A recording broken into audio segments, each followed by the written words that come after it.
15.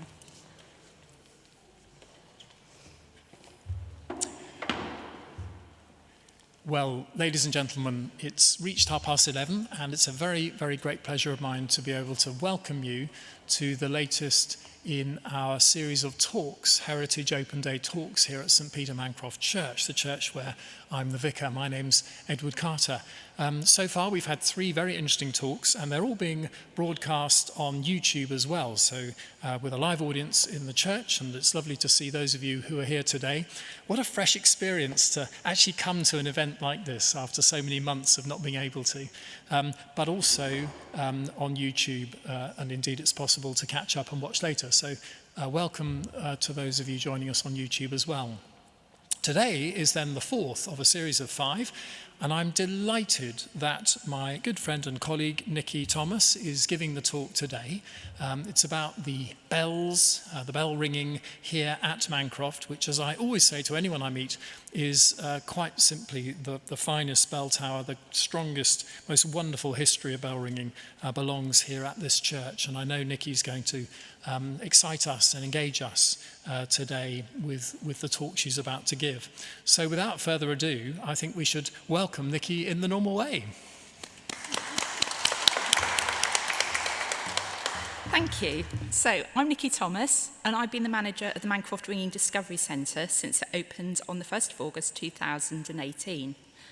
I've been a member of the Mancroft Guild of Ringers since the late 1980s, and I've been ringing since I was 9 years old.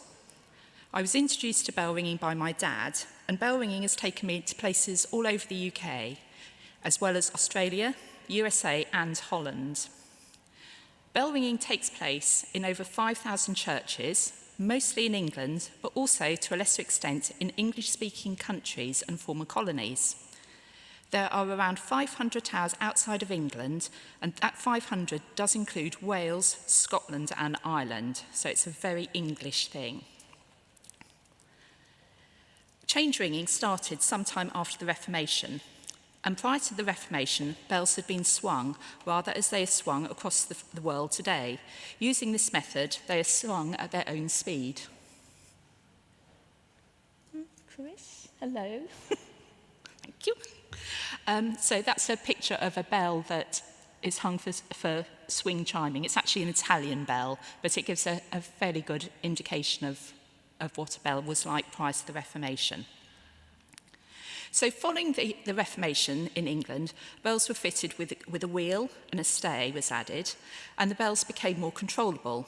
And this became known as full circle change ringing and led to the introduction of change ringing. Change ringing is a mathematical challenge, and being able to count is an advantage. But the counting only goes as high as the number of bells you're ringing. So if you're a 6-bell tower, you need to be able to count to 6 forwards and backwards. And if you're at a 12-bell tower, to 12 forwards and backwards. So don't be scared of the maths. It's just an example of our music. So here we have plain bob triples. Plain bob triples is what a bell ringer would refer to as a method. If I go back to my music analogy, a method is, I suppose, a bit like a musician's song or sonata. Plain bob triples is a simple method and one of the first methods we learned to ring on 8 bells. We ring these methods from memory. Each line is called a change, and as you move through the rows from top to bottom, there are no repeated changes. The numbers tell you the order the bells will ring, and it's actually a lot easier to memorize, I promise. As we advance in our ringing, our methods become more and more complex. And here is an example of a more complex method. So if we look at that, it's a lot more involved, and quite honestly, it just looks like a heart attack. But this isn't easy to ring or memorize. It still follows the same rules as plain bob triples. You only move one place at a time, and there are no repeated changes.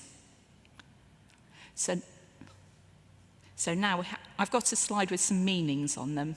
So, as you've gathered, bell ringing is full of words that sound very English. However, to non-bell ringers, they sound like a foreign language. I'll give you a few hints on this slide, which may help. But let's begin with one word that you all know and are likely to use the minute you feel it necessary to join in a conversation with a bell ringer or to win a point in a quiz. It's campanology. It's a word used by bell ringers, but known by everybody else. And campanology is the study of bells. A campanologist is one who studies campanology, and it's popularly misused to refer to a bell ringer. I do not study bells, I ring them. Some other words that you'll hear me use are peals and quarter peals. As I've already said, bell ringing is mathematical, and a peal is a piece of ringing that is over 5,000 changes in length. A peal lasts around 3 hours, and it's more a test of mental stamina than physical stamina. Peals are rung for all sorts of occasions, from national events to personal gratification. Quarter peals are commonly rung. They are 1,260 changes plus in length and last more respectable 40 minutes. That said, they are again a test of mental stamina, and they're very good for improving your concentration. Bell ringers like to stretch themselves. They develop more and more complex methods and like to break records by ringing longer and recording their achievements. I'm sure this will become evident as I talk about the Mancroft ringers from the past to the present day. Hopefully, you're now familiar with some of the bell ringing terms at the slide that I prepared. So, our bells and ringing at the top. So, today, the Mancroft bells that we ring out across Norwich are the same 12 bells that were cast and installed in 1775, except for the tenor, which had to be replaced in 1814. I often think that if we could travel in time, apart from birdsong, our bells are the only other sound that remains unchanged from that time. The bells of St Peter Mancroft are the oldest surviving ring of 12. They're not the first ring of 12. That honour goes to York, who had their bells put in 1681, but the York bells have been recast. The Mancroft bells were the 9th ring of 12 to be installed. Back in 1715, Mancroft had 8 bells. They were rung from high in the tower, where our ringers ring from today. In 1724, 2 new bells were added to the existing 8 to make them into a ring of 10, and this was unusual outside of London. The new bells were considered a good match, but unfortunately they couldn't raise the money to pay for them. So in October of that year, the 2 trebles were removed, and then in 1736, the bells were again increased to 10. But again, they were removed and returned to London. This time, it was said they were not agreeable. The 2 trebles were replaced, and the rest of the bells overhauled, and by June 1736, they finally became a ring of 10. These bells became worn out, and the ringers of Norwich were achieving fame, much as we would regard our football team today, and this led to the ring of 12 being installed in 1775. Today, we have 14 bells. The additional bells have been added to give us greater flexibility, and the Mancroft bells are the heaviest in East Anglia. The additional bells mean that we can ring lighter combinations of 8 or 10 bells, should we not have the availability of stronger ringers confident to ring our heavy bells. So next we have a nice picture of my husband Neil. There we go. So maintaining of our bells is largely done by our steeple keeper Neil. Here he is replacing the broken clapper from the 11th. You may be interested to know that that clapper being replaced was originally from St Paul's Cathedral. We'd broken our clapper, so we borrowed one of theirs, but sadly it didn't last very long and that one got sent away to be repaired as well. Our tenor bell, which is the heaviest, weighs 3,700 hundredweight, 3/4 and 15 pounds. So that's much the same as a transit van. And prior to 2018, we were ringing the bells from the lower ringing chamber, and this is now home to the Mancroft Ringing Discovery Centre. The additional length of rope made the bells very challenging to ring. The 300th anniversary of the first peal in 1715 led to an ambitious project led by the Mancroft Guilds of Ringers to reinstate the original ringing floor to high in the tower, along with some strengthening of the bell frame and to reduce the draft to make the bells considerably easier to ring. It also freed up space in the lower ringing chamber to create a brand new bell ringing teaching centre, which is only one of 3 in the world. But let's now look at the major achievements of our bell ringers who have rung at Mancroft. Our ringers of 1715 had already worked out that if you take 7 bells and the tenor, which is the heaviest bell ringing in 8th place, to provide rhythm, the maximum number of changes you can get is 5,040. A bit more maths. So to work this out, you do 1 times 2 times 3 times 4 times 5 times 6 times 7, and that then becomes your peal. They worked out it would take around 3.5 hours to ring, which seemed a reasonable amount of time.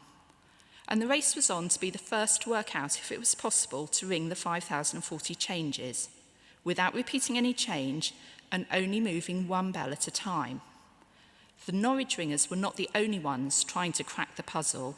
The London ringers were working towards this goal as well. Our Norwich ringers, led by John Garthen, who finally cracked the code, was a Norwich weaver, as were some of our other ringers.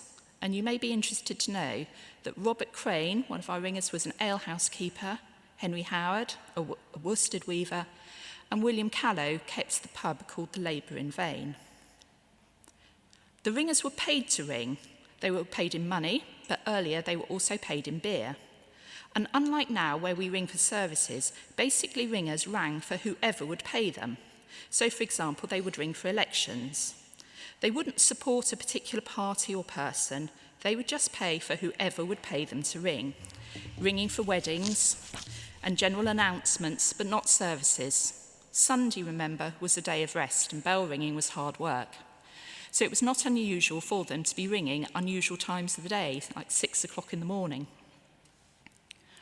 On the 2nd of May 1715, in 3 hours and 18 minutes, the Mancroft ringers rang their first ever peal. In the Mancroft Ringing Discovery Centre hangs the peal board recording this achievement, and that's a picture of the peal board. We're justly proud of this peal to this day, but it wasn't to be the only first by the Norwich ringers.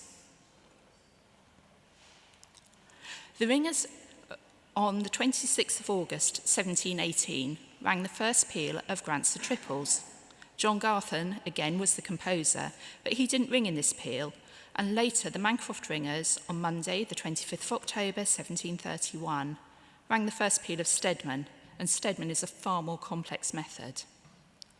These are the main methods we still ring today, so if you go to our practice night or Sunday service ringing, pre-COVID, you would find us ringing Plain Bob, Grant's and Stedman. Norwich was also, ringing was also taking place in our other Norwich towers.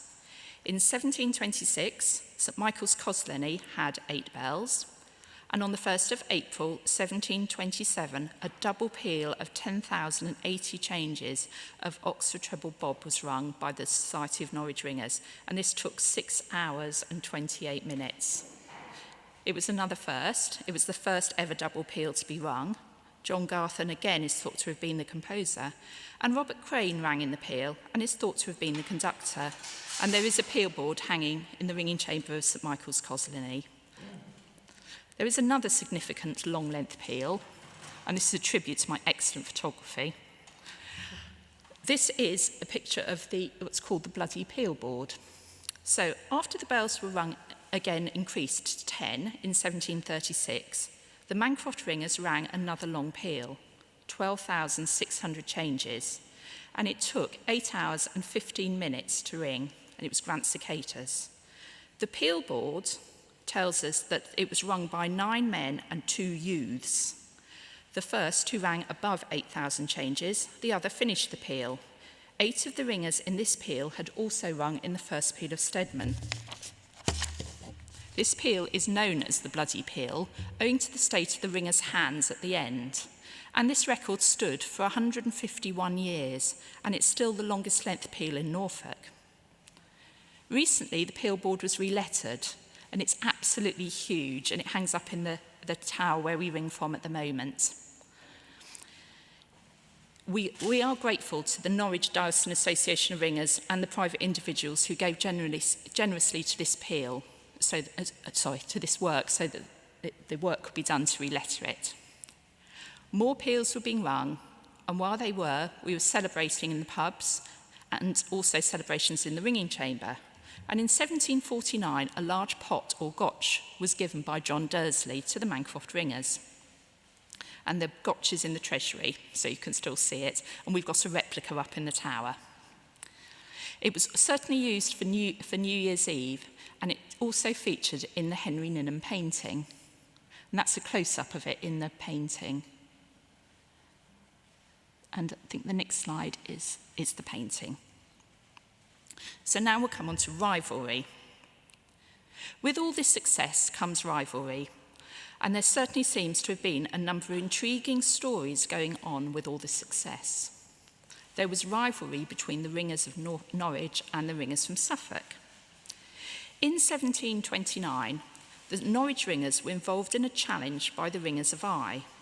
They advertised their challenge in the Norwich Gazette on the 23rd of August. Those to take part in the challenge included the ringers who rang at the St Michael Cosleny peal of Oxford treble Bob Major. And following lengthy arguments in the paper, the Norwich and Eye ringers met at Bungay on the 14th of October. The Eye ringers later published that the Norwich ringers had refused to ring. The Norwich ringers accused the Eye ringers of ringing a blundering peal and then sneaking out of the town in the dark, wisely preventing being hissed at by people. The wrangling continued until the end of November, and that challenge was never resolved. Communication at this time was conducted via newspapers. Norwich, being the second most important city after London, had newspapers very early on, and the ringers used the papers much as we use social media today. There was also rivalry between the Mancroft ringers and the Cosleny ringers. The Cosleny ringers were in the race to ring the first peal of Stedman, and in 1731 the Cosleny ringers achieved their peal, although it's alleged that there were some dubious tactics used by the Mancroft ringers to hinder their attempt. They hired a bellman to shout scandalous verses, they employed boys to throw stones at the church door and onto the roof, and they used a boy to attempt entry through a window. Of course, this was denied by our Mancroft ringers. There was also rivalry between the Norwich ringers and the London ringers as to who rang the first peal. Well, we know it's here because we've got a peal board recording the event, and we've also got the composition of the peal that was rung, and the London ringers haven't. So we win. In 1785, the reputation of the Norwich scholars and the fine ringer 12 at Mancroft encouraged some of the London college youths to visit Mancroft. What they didn't say was that they planned to ring a peal, and this caused much ill feeling. The peal failed after 1,000 changes, and again there was much rivalry between the London societies, the Society of Royal Cumberland Youths and the College Youths. Both these societies exist to this day, and many of our bands are members of one or other society. Our Mancroft ringers at the time were now able to ring Stedman sinks, and among the visitors from Norwich were 3 ringers who were collecting material to write a book. A visit to Norwich proving very useful, as it was in Norwich was the only place where a variety of methods was now being rung. The Norwich ringers were also looking to produce a book. One of the London ringers asked if they could stay on in order to learn more about ringing Stedman, and during this time the papers of the Norwich ringers went missing. A book was then published by the London ringers without acknowledging the Norwich ringers, and when the book was published, there's not a single Norwich man who subscribed to it. They also did a lot of travelling. So if you're in any doubt about the importance of the Mancroft ringers in the 18th century, you only need to look at their activities. They're not wealthy men, but they travelled and were involved in ringing around Norfolk and beyond. The Mancroft ringers were invited to try new rings of bells. In 1743, there was a new ring of 10 at Stonham Aspel. In 1754, the new ring of 8 at East Dereham. In 1765, the Mancroft ringers rang at York Minster on the 19th of August for the opening of the new bells. Their tours must have taken place by walking from one place to another, or maybe they were able to hitch a lift. Were they sponsored? We just don't know. But John Chamberlain and his ringers were invited to open the new 8 bells of St Nicholas King's Lynn on the 20th of November, 1766, and they rang a peal of Bob Major. On the 28th of October, 1770, they were at Great Yarmouth, again a peal of Bob Major.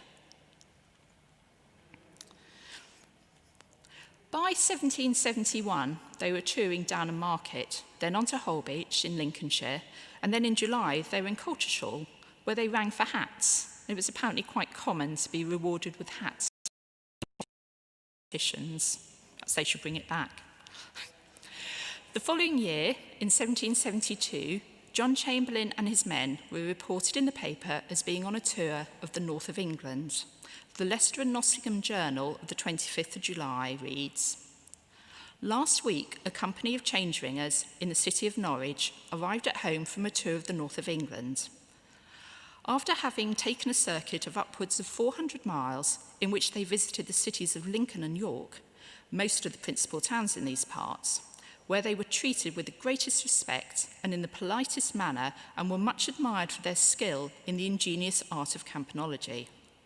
Amongst their performance was a 5040 8-in rung at Holbeach in Lincolnshire, where the names with the bell which each rang was put up in the belfry. They intended to have touched at Nottingham and Leicester in their return from York, but they were detained in the city of York for longer than expected. We've been unable to find why they were detained in York. The papers don't tell us. And sadly, 3 months later, the Norfolk Chronicle reported the death of John Chamberlain." So now we'll come on to some of our prominent ringers. This is Samuel Thurston. So he was a stonemason and he was also a bell hanger. And in 1819, he was hanging the bells at Blowfield and Worstead. He was elected a member of the Norwich Benefit Society, aged 14 in 1789, and expelled in 1808 for ringing with a rival company. From what we know, he seems to have been rather self-important. He encouraged new recruits to ring at Mancroft, although they seemed to lower the standards expected at Mancroft at the time. He must have taught them as well, as in 1815, the Society of St Peter Mancroft rang a quarter peal of Stedman triples, and also in 1816, they rang a 1,816 changes of Bob Royal. Then, in 1817, the Mancroft ringers achieved another first, 5,016 Norwich Court Bob Maximus, 4 hours and 2 minutes. Thurston became the leader of the Mancroft ringers in 1821, following the death of Robert Chestnut. I mention him because I rather like his profession. Along with his brother, he was a hairdresser making wigs and tresses for the performers at the Theatre Royal. As well as the tower bell ringing, there is also handbell ringing. And this is performed by having one bell in each hand. It became popular in the early part of the 19th century and is having a resurgence at the moment while we're unable to ring due to COVID-19. Stedman is a difficult method on tower bells, but it's harder still on handbells. And in 1822, Thurston conducted a quarter peal of Stedman triples. Yet again, another first, and there's a stone tablet commemorating the event, and it's in the lower chamber, which is now the home of the Mancroft Ringing Discovery Centre. Samuel Thurston was presented with his painting that I've used. This was last seen in St Michael's Macclesfield many years ago, and if anyone knows his whereabouts, we'd love to find it. This, we believe, is a photograph and it's black and white, and we think that the original painting would have been colour, and it would be great to find it. Thurston went on to ring many notable peals, including the first peal of London Surprise Major at St Andrews in Norwich in November 1835. He died on the 9th of January 1841, and he's buried at the foot of Mancroft's Tower. And there is also a memorial stone that you can see on the wall by the ringer's door. Changed that one? Yeah. Samuel Thurston was one of the greatest ringers of his day. He rang 36 peals, conducted all but 7 of them, and 2 of them were at Mancroft. He rang with Thomas Hurry. So Thomas Hurry was elected to the Ancient Society of College Youths at the same time as Samuel Thurston. Hurry was, according to records, resourceful, generous, physically strong, energetic and self-important. He was a bell hanger along with his brother, and their base was at the White Hart Inn. Thomas Hurry was the steeplekeeper at St Andrew's Church in the city. Originally, there'd been 5 bells there, and they were made into an 8. Hurry wanted to increase them to a 10. He approached the church authorities and thought he had permission, so he ordered the bells and hung the new ones in a frame above the existing ones. When he sent in the bill to the church, they denied all knowledge, and he was then obliged to gift the bells to the church. Now, an interesting fact is the bells at St Andrew's don't fall in the conventional order of 1 to 10. They fall 1, 3, 2, 7, 10, 5, 4, 6, 9, 8. So it's amazing that they rang peals on those bells with that strange order. Sadly, at the moment, they're the only unringable peal of 10 bells in the country. He was also the first to ring the tenor at Mancroft to a peal single-handed. So rather than having 2 people ringing the tenor, he rang it on his own. And up in the Mancroft Ringing Discovery Centre hangs a 4th peal board. It's a little larger than the older ones, but in the same style, and it describes the peal as a masterly performance. A few years later, a man called Smith wanted to ring the tenor to a peal. Hurry was needed, so they pretended that they were going to ring a long touch. All went well until Hurry realised what was happening. He set his bell, turned to the tenor ringer and said, "Never as long as I live." And now we've got some beer jugs. So these beer jugs are over in the treasury, and they belong to the ringers, and one of these was probably Hurry's beer jug. Hurry held the post of feast maker of the Benefit Society. I think we should have that post back again. So now we've got a picture of Charles Middleton. So I've included Charles Middleton in this talk, as he's a name that you come across a lot as a peal ringer, even today. It was a while before I realised the name I saw printed in the ringing world was from Norwich. He is famously remembered for his peal composition of Cambridge Surprise Major, but sadly Charles Middleton died in a Norwich workhouse in September 1886, aged 73. He was born in Marsham. He moved to Norwich in 1739 and was elected to the St Peter Mancroft Company in 1843. Alongside the picture here of Charles Middleton is a picture that I took from a book that was given to my husband Neil, along with a set of handbells. The peal book and the bells belong to Alfred Grimes, who was a prominent London ringer, originally from Suffolk. And he rang before the First World War.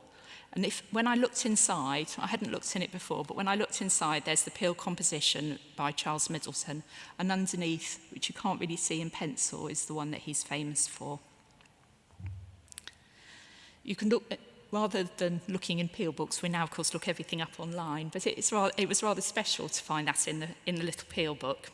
It's tiny, but it's got beautiful handwriting in it as well. So at the end of the 19th century, there were a lot of changes to this church.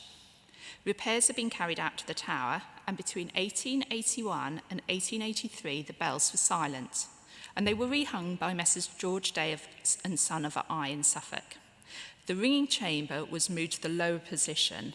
The ropes now had an additional 20 feet, were now an additional 20 feet longer, which made them a challenge to ring. And more trouble was ahead for our Mancroft ringers. In 1907, they were not popular with the church. They were accused of drinking, both in the pubs and in the belfry. They were accused of only ringing for money and not ringing for services. And their beer jug was locked in the sacristy, and the vicar complained that they were entirely out of touch with the church life. A new company of ringers was to be formed. Some of the old ringers who attended church services and were prepared to ring without payment were invited to join the new band. The ringers continued to meet in other towers in the city. They rang handbells, and they met in the Walnut Tree Shades pub. One of them even rang his first peal. He went to Ipswich. He cycled from Norwich to Ipswich and back on a penny farthing. We now have a link with these ringers from the past. Mary Jones, her grandfather, Philip Sadler, was one of the ringers who was dismissed by the church, and he appears in this photograph, which is the original version of the Charles Middleton picture. So Charles Middleton, So he appears alongside Charles Middleton. I think, Mary, I'm right in saying he's the second one along, isn't he, from the left? He's mentioned, Philip Sadler is mentioned on a peel board that now hangs in the Mancroft Ringing Discovery Centre. Mary asked me if we could check the annual reports pre-World War I to see if one of his sons had learnt to ring, as he was sadly killed in the First World War. I found when I took the Norwich Association report from the bookshelf and opened it, that it actually had a signature on the top of it and it said Philip Sadler, so we have got some of his early reports. So now going on to our ladies. Norwich was not the first when it came to recruiting ladies into the band. The first lady to ring a tower bell peal was in 1896 and it was in Basingstoke. In 1916, the Mancroft Guild decided to recruit ladies. By 1919, they were reported as ringing Grants of Sinks. And when the bells were rung to celebrate peace after the First World War, in Nebworth, a Miss May Durrant from Norwich rang.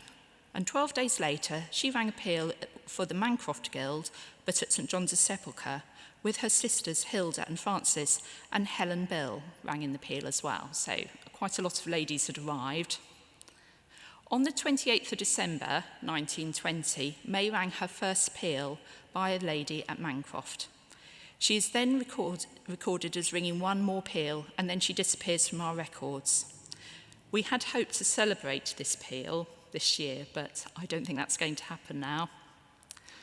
Most peals since the 1916 have had ladies ringing in them, and Jill Knox became our first ringing master in 1997, and she's currently master of the Guild today. So, this is a picture of the training centre, so the lower ringing chamber. In 2015, to mark the 300th anniversary of the first peal in 1715, the Mancroft Guild decided to mark the occasion in style. An ambitious project was launched to reinstate the floor of the ringing room to the original position, strengthen the frame, and both of these were to make the bells easier to ring, and in the space where the lower ringing chamber had been, to create a state-of-the-art bell ringing teaching centre where we can train bell ringers of the future. We have 8 training bells connected to 8 laptops. The centre opened in August 2018, and up until March 2020, we'd been visited 3,300 times. We'd been running courses, we'd helped train 65 new recruits, and we have an outreach programme that has visited 26 schools. So what of our ringers of today? I thought I might mention a few stars we've got in our current band. We have record breakers and high achievers. David Brown, who is also a member of the Westminster Abbey Band, has rung 5,245 peals. That includes long lengths and one that took 14.5 hours. David Brown, Simon Rudd, Richard Carter and Mike Clements have all rung in excess of 1,000 peals each. David Brown, Simon Rudd, Simon Smith and Mike Clements have all rung in long-length peals. Richard Carter is working tirelessly to set up schools visits, and the committee was set up to put in the teaching centre and reinstate the new ringing room, have nearly completed their work after 5 years of fundraising and project management. We currently ring for services, civic and national occasions, as well as for pleasure, plus providing experienced ringers in the teaching centre. If you want to get involved, if you're interested in learning to ring, we welcome new recruits. Even now, while we cannot ring, we use technology, and we can offer online tuition to get started on ringing the methods. Ringing is a great way to meet people. It's also a passport into all sorts of interesting buildings, churches and cathedrals, and it's a great way of preserving traditional skills, and above all, it's great fun. And we've got here some photographs that we've taken of our new ringing chamber, and I'm sure you'll agree the view is absolutely spectacular, and I think it probably is one of the best views in the country that we've got as a result of our lovely window. So do take time to look at the church, at our exhibition that we put in at the back of the church, and also into the treasury, where you'll see the gotch, the beer tankards and the Ninham painting, ringing tokens. And as you leave, look at the Thurston Memorial Stone, which is on the wall to the left of the west door. And also come back and see the Mancroft Ringing Discovery Centre when we're back open. So I'm indebted to Mo Cubitt and her late husband David for all the research about the Mancroft ringers and ringing at Mancroft. We've got some copies of Mo's book on sale today if you'd like a copy, and I've used it in preparing today's talk, but there's so much more in the book. You do get a feel that you're part of the 18th century Norwich, its busy market, the pubs and those trading in the city. And I'm very happy to answer any questions that you may have, and I'd like to say thank you for coming today and listening to the fascinating story of our Mancroft ringers.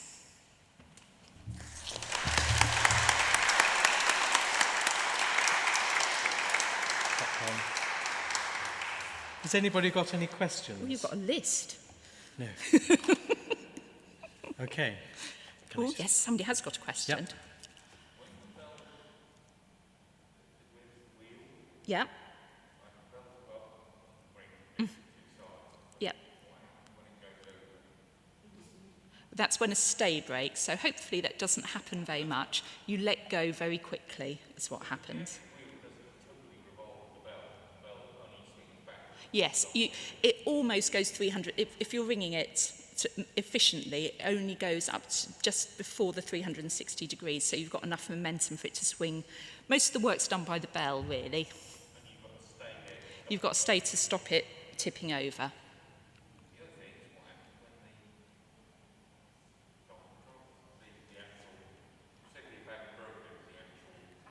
The clapper broke. What happens if the clapper breaks? It makes a real... It does happen. They don't go through the floor. So far, we haven't had a clapper go through the floor, but they do make a very loud bang.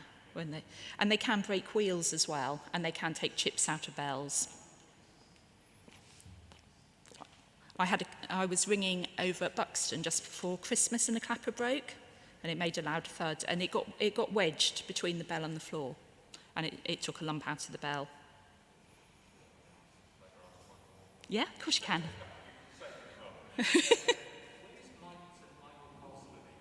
Where is it? It's Off Duke Street. Yes, if you go down to Duke Street and you're heading towards the roundabout, so going the flow of the traffic, on the turning that goes to Colgate to the right, if you go to the left, the church is down there, and it's absolutely beautiful. There's Fantastic stonework. amazing, amazing flint work on Coslaney Church. It's a beautiful church. Okay, that's a photo thing. Yeah. Oh, Cool, Yeah. another one.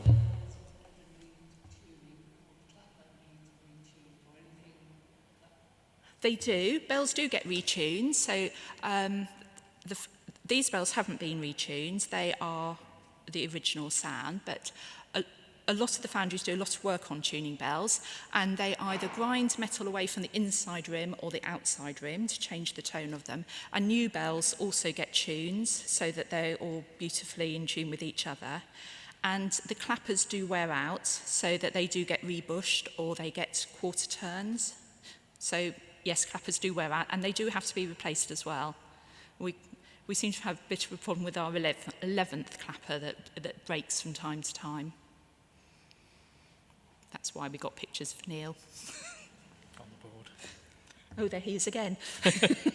Well, ladies and gentlemen, on your behalf, it falls to me to thank Nikki for such an enlightening talk this morning about our bells at St Peter Mancroft. We found the difference between ringing and swinging and full circle change ringing. Also finding out about where the oldest surviving ring of bells, the heaviest in East Anglia, and about the 2015 appeal, which resulted in our wonderful new Mancroft Discovery Ringing Centre and the simulator up there, which Nikki runs. Everybody who has a go always seems to really enjoy it. I have had a go, and I would highly recommend that as soon as it's available, you book yourselves in as well, because the courses aren't actually very expensive at all, and it's also very good fun, and you get to spend time with Nikki. So on behalf of you all, thank you so much, Nikki, for bringing to life our bells up at the tower. We may not be able to sing in church at the moment because of the present restrictions. However, our bells have been singing, as we say, for hundreds of years, and you can hear them singing across the city whenever they're rung. So thank you, Nikki, for all the hard work of all the tower ringers. Thank you very much.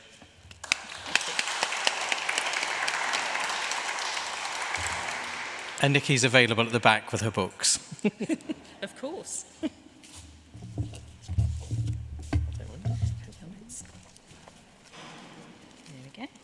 Only Did one. very well. Shall I go down the back? And then, Yes, I will do. If anybody would like to make a donation, the box is at the back. Of course, all the talks are free. Thank you.